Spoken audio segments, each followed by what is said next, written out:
শক্তিশালী একজন নবী ছিল। উনি মালাকুল মাউতকে বলেছিলেন, মালাকুল মাউত, আমার মৃত্যুর সামান্য কিছু আগে আমারে বইলো, আমার একটা কাজ আছে। মালাকুল মাউত মৃত্যুর কিছু সময় আগে এসে বলল, সুলাইমান সময় শেষ, অল্প কিছু সময় বাকি, কি করবেন করেন। সাইয়েদনা সুলাইমান জিনদেরকে ডাকলো, ও জিনেরা, বিশাল একটা প্রজেক্ট আছে, প্রজেক্টে কাজ শুরু করো। আর কিছু জিনকে বলল, চারদিকে গ্লাস ফিটিং করা একটা রুম বানাও। সাইয়েদনা সুলাইমান আলাইহিস সালাম গ্লাস ফিটিং করা রুমের ভেতরে ঢুকলেন। এই রুমে ঢুকার দরজা নাই, হাতে একটা লাঠি নিলেন, লাঠির মধ্যে ভর করে দাঁড়িয়ে রইলেন আর জিনদের দিকে তাকিয়ে রইলেন। জিনেরা এত বদমাশ ছিল, সাইয়েদনা সুলাইমান দাঁড়িয়ে না থাকলে কাজ করতো না, দাঁড়ায় না থাকলে আজও লোকজন কাজ করতে চায় না, ঠিক কিনা?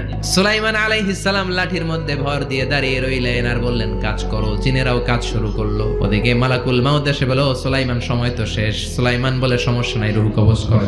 মালাকুল মাউত ওইভাবে লাঠিতে ভর দেওয়া অবস্থায়, দাঁড়ানো অবস্থায় সাইয়েদনা সুলাইমান আলাইহিস সালামের রূহ কবজ করে নিলেন। উনি এমন ভাবে দাঁড়িয়েছেন, রূহ চলে গেল, লাশ হয়ে দাঁড়িয়ে রইলেন। লাঠি